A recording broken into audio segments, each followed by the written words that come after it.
Alpha ইসলামী life insurance লিমিটেডের Rajshahi sales অফিসের আন্তর্জাতিক ট্যুর অর্জনকারীদের সেলিব্রেশন ও ডিনার পার্টি অনুষ্ঠিত হয়েছে।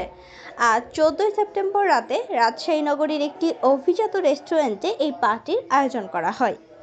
অনুষ্ঠানে কোম্পানিটির রাজশাহী অফিসের যে সকল কর্মকর্তা অষ্টম ও নবম আন্তর্জাতিক ট্যুর অর্জন করে ঘুরে এসেছেন তাদেরকে রাজশাহী অফিসের পক্ষ থেকে জমকালো সম্মাননা দেওয়া হয়।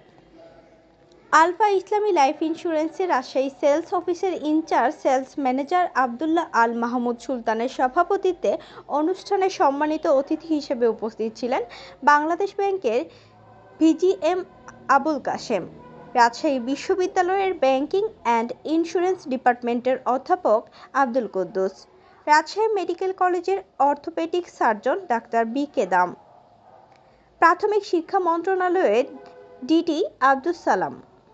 ডিনার পার্টিতে উপস্থিত ছিলেন ডাক্তার মুহাম্মদ জনাব আলী মুস্তাফিজ, সহকারী সার্জন, উপজেলা স্বাস্থ্য কমপ্লেক্স, পুঠিয়া, রাজশাহী, বাংলাদেশ ব্যাংকের অবসরপ্রাপ্ত জেনারেল ম্যানেজার মাহতাব উদ্দিন, বাংলাদেশ ব্যাংকের অবসরপ্রাপ্ত deputy general manager Rabiul Islam সহ বিভিন্ন গণ্যমান্য ব্যক্তিবর্গ।